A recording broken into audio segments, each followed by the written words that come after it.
오늘은 야고보서 1장 1절에서부터 12절 말씀을 중심으로 시련을 마귀가 붙들지 못하게 하라 라고 하는 제목의 말씀을 증거하기 원합니다. 사모님 카메라 들으셨죠? 예. 오늘부터 당분간 야고보서를 지금 이 시간에 살피고자 합니다. 오늘은 시험, 시련이라는 주제로 몇 가지를 말씀드리기를 원합니다. 첫 번째로 먼저 시험이 뭐냐, 시험의 정의에 대해서 좀 살피기를 원합니다. 2절에 보니까 뭐라 그러냐면 내 형제들아 너희가 여러 가지 시험을 만나거든 이라고 말씀하고 있죠. 여기서 시험, 시험을 당하거든 이렇게 되어 있는데, 시험이라는 헬라어 페이라스모스 그렇다 그래요. 근데 이게 시험, 시련이라는 의미로 이제 번역이 되는 단어인데, 이 가만히 들여다보면은요, 이게 어근의 의미도 그렇고 가만히 살피면 이게 사실 도전이라는 의미가 되게 강한 단어입니다. 도전. 그래서 그냥 시험을 도전이라고 그냥 이렇게 번역을 하고 정의를 해도 될 것 같아요. 시험이 뭐냐? 도전이다 라고 하는 거예요. 시험이라고 하면 어때요 여러분? 좀 이렇게 좋게 들려요? 안 좋게 들려요? 시험이 와요, 시련이 와요. 그러면 이게 좀 꺼려지고 회피하고 싶고 막 부딪히고 싶지 않은 일로 보여지잖아요. 그런데 도전이라고 하면 어떻게 돼요? 부딪혀보고 싶고 넘어서고 싶고 극복하고 싶은 걸로 바뀌게 되어지죠. 그래서 그리스도인들은 시험을 어떻게 여기는 게 좋냐? 도전으로 여겨야 된다는 거예요. 도전. 시험이 오고 시련이 온다. 뭘로 여기라고요? 도전으로 여기라고. 내가 뛰어넘어야 할 도전이다. 도전이니까 어떻습니까? 기뻐할 수 있는 얘기예요. 도전할 때 기쁘잖아요. 도전이라고 생각하면 기쁘게 받아들일 수 있다는 거예요. 영국과 아프가니스탄의 그 전쟁 때 헨리 하벨록이라는 대위가 있었어요. 신실한 그리스도 대위였다 그래요. 그러니까 구준이라고 하는 요새를 향해 진격하고 있었는데 상황이 별로 좋지 않았다라고 합니다. 식량과 물이 되게 부족했고요.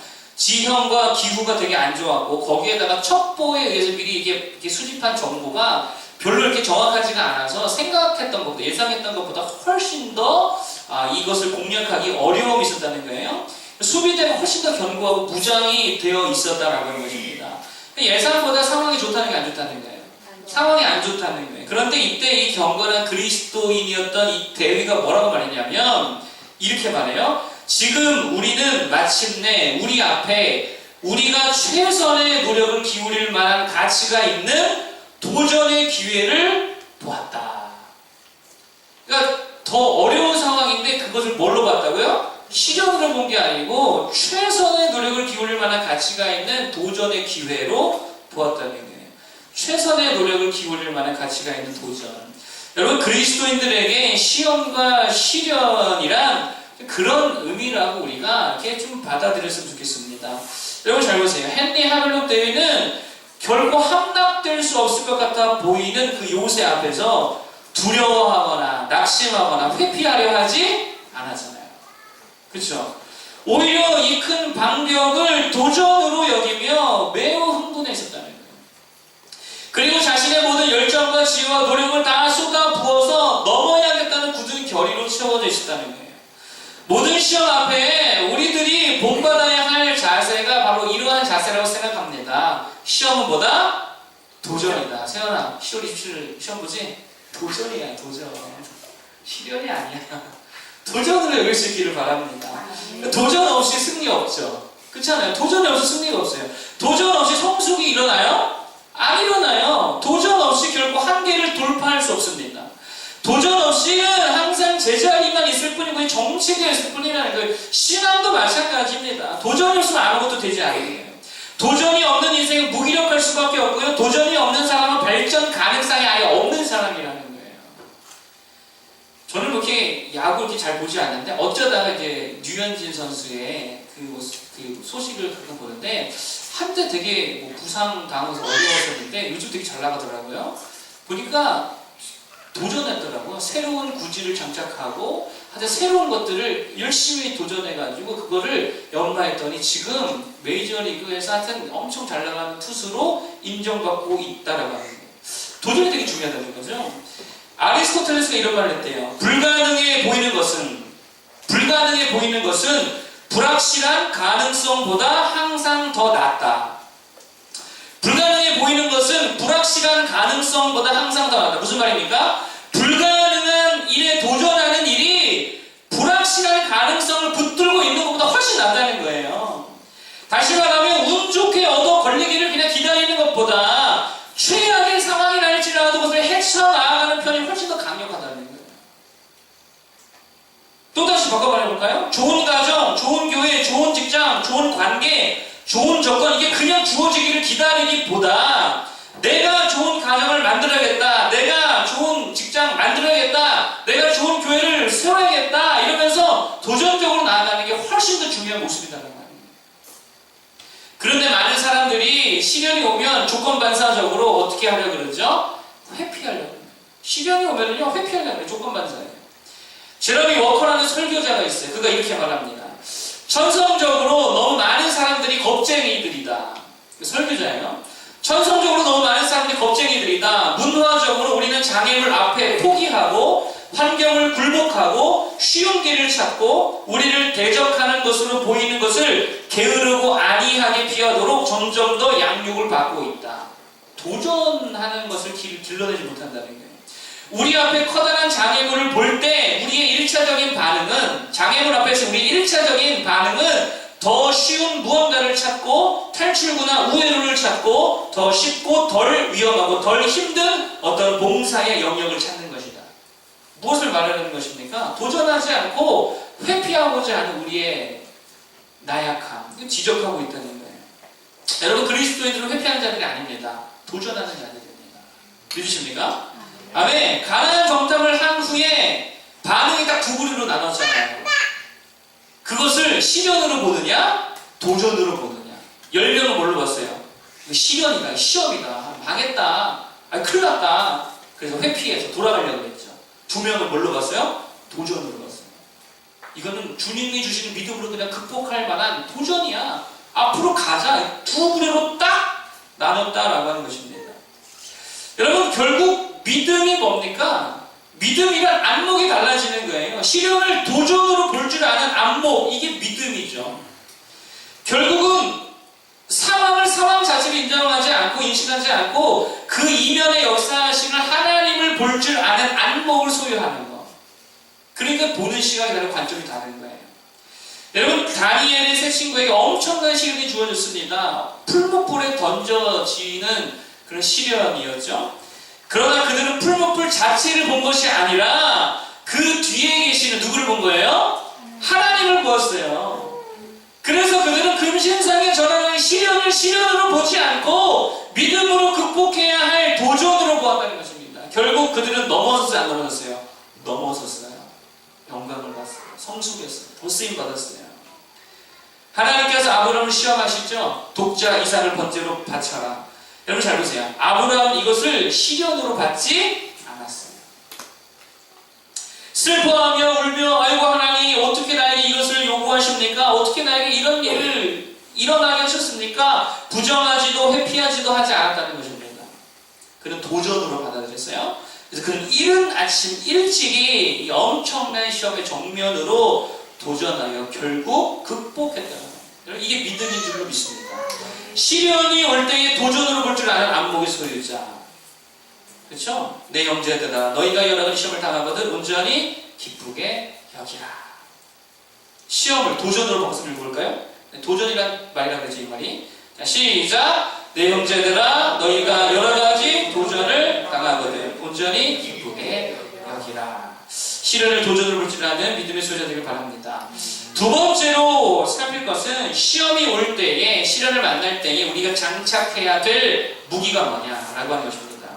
오늘 성경은 뭐라고 말하냐면 인내를 말합니다. 인내. 자, 4절을 읽어볼까요? 4절 시작. 인내를 온전히 이루라. 이는 너희로 부정하고 조금도 부족함이 없게 하려 함이라. 아멘.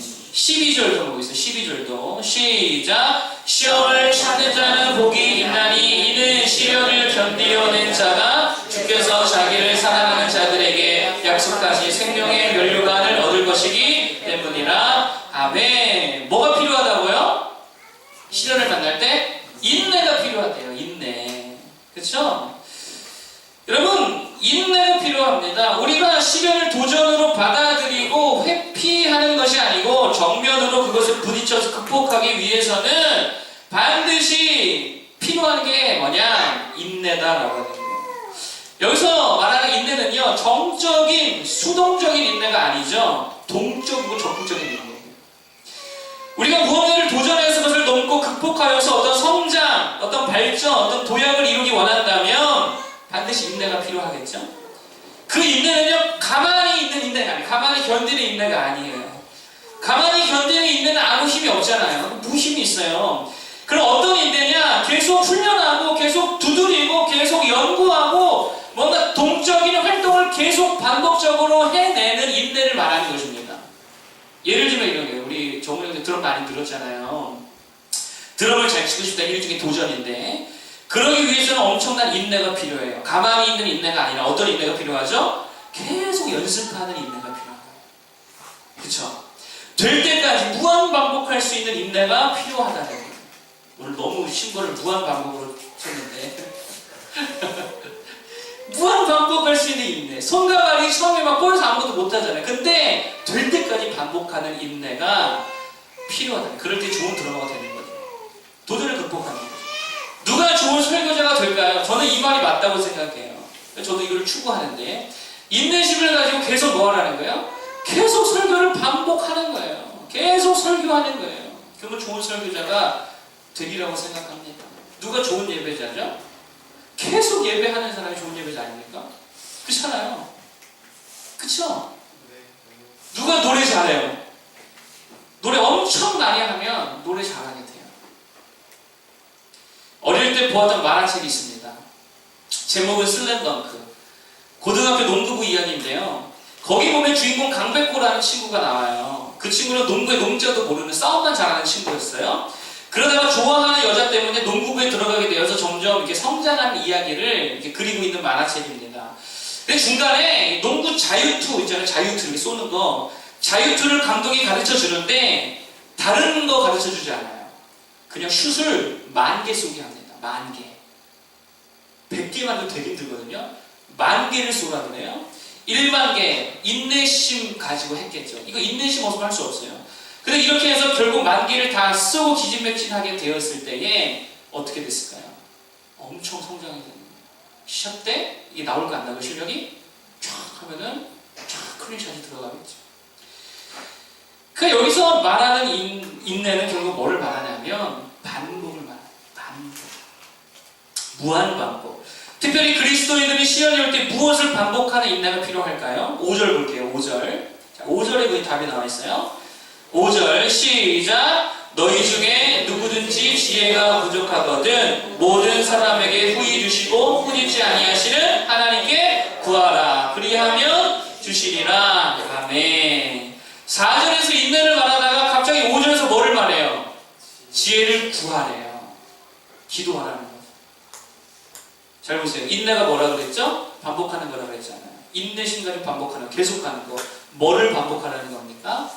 기도를 반복하는 거예요. 시련이 올 때 뭐를 장착해야 된다고요? 기도의 반복, 기도의 인내심. 이게 우리들 그리스도인들이 가져야 할 시련을 만났을 때 장착해야 될 무기라는 것입니다. 여러분, 우리 삶에 맞는 시련과 시험을 돌파하기 위해 반드시 필요한 게 기도의 반복인 줄로 믿습니다. 여러분 6절 한번 읽어보겠습니다. 6절. 자, 6절 시작. 오직 믿음으로 구하고 조금도 의심하지 말라. 의심하는 자는 마치 바람에 밀려 요동하는 바다 물결 같으니. 아멘. 6절에 의미하는 게 뭡니까? 기도할 때 뭐 하지 말라 그래요? 의심하지 말라 그래요. 의심하면 기도를 계속할까요? 하다 중단할까요? 중단하니까. 그러니까 기도를 뭐 하라는 거죠? 중단하지 말고 계속하라는 말씀입니다. 인내심을 가지고 계속 기도하라라는 거예요. 여러분, 기도가 중단되면 힘이 없습니다. 그러니 하나님께서 7절에 보니까 이런 사람은 무엇이든지 주께 얻기를 생각하지 마. 기도 중단하는 사람은 무엇이든지 주께 얻기를 생각하지 마라라고 이야기하고 있는 거예요. 시련할 때에 기도를 멈추지 마십시오. 기도를 중단하지 말기 바랍니다. 호흡을 우리가 중단하지 않듯이, 다이어트 할 때는 운동을 중단하지 않듯이, 시험을 위해 공부를 중단하지 않듯이, 시련할 때에는 기도를 결코 중단하면 안 된다는 거예요. 기도의 반복, 기도의 인내, 그럴 때에 시련을 다 극복하게 될 줄로 믿습니다. 드와이트 무디 아시죠? 무디는요, 모세의 인생을 세 부분으로 나눕니다. 처음 인생을요, 처음 40년의 인생을 꽤 괜찮았던 인생, 꽤 중요한 인생이라는 의미에서 일명 something 인생이라고 했어요. 두 번째 40년은 광야 시절이죠. 두 번째 40년은 자기 자신이 아무것도 아님을 깨닫는 40년. 그래서 nothing 인생이라고 불렀어요. 아무것도 아니다. nothing 인생이다. 그리고 마지막 하나님 앞에 부름받아 쓰임받은 마지막 40년은 권능자의 인생이다 라고 해서 everything 인생이라고 무디가 이렇게 이야기했어요. 여러분 잘 보세요. 처음 40년 something의 인생은요, 좋은 환경, 좋은 상황에 빌붙은 인생이었어요. 그렇죠? 좋은 환경에 빌붙은 인생. 그러면 something 정도는 돼요. 그러나 그때 시련을 만나게 되니까 어떻게 됩니까? 하루아침에 nothing 인생으로 내려가요. 그냥 운 좋아서 상황이 져서 환경이 좋아서 금수저로 태어나가지고 처음에 40년은 something 인생, 꽤 괜찮은 인생 되다가 시련을 만났더니 바로 nothing 인생 되더라고요. 자, 그런데 마지막 40년 인생을 보면 시련이 있었습니까? 없었습니까? 훨씬 더 많았어요. 시련이 훨씬 더 많았음에도 불구하고 everything의 인생이 될 수 있었던 이유가 뭐냐는 거예요. 앞에 80년의 인생과 나머지 40년의 인생의 그 차이가 뭐였는지 아십니까? 성경을 잘 보세요. 앞에 80년은 모세가 뭘 안 했는지 아세요? 기도를 안 했어요. 뒤에 40년은 뭐 했어요? 늘 기도했어요. 여러분, 어쩌면 우리 중에 어떤 사람은 something의 인생을 살고 있는지 모르겠어요. 환경을 좋아해서, 부모 잘 만나서, 그냥 그럭저럭 괜찮은 인생. 여러분, 그거 기도 안 하면은요, 한 방에 nothing 된다는 거예요. 그러나 아무리 지금 nothing 인생인 것 같아 보여도 기도의 반복, 기도의 인내로 하나님 붙들고 기도하는 자면 머지않아 everything, 권능자의 삶이 될 줄로 믿습니다. 그만큼 기도가 중요하다고 합니다. 기도하는 인생 되기를 축복합니다. 세 번째 말씀드릴 것은 뭐냐면 시련을 통해서 사탄도 일을 한다는 거예요. 시련을 통해 사탄도 일을 한다는 거예요. 그래서 사탄이 시련을 붙들면 어떻게 되냐? 다 분리되고 다 분열된다라고 하는 것이죠. 가난이라는 시련을 통해서 사탄이 부한자와 가난한 자의 분리를 추구합니다. 이게 9절과 10절의 내용이거든요. 한번 9절 10절 읽어볼까요? 9절과 10절 시작. 낮은 형제는 자기의 높음을 자랑하고 부한 자는 자기의 낮아짐을 자랑할지니 이는 그가 풀의 꽃과 같이 지나감이라. 아멘.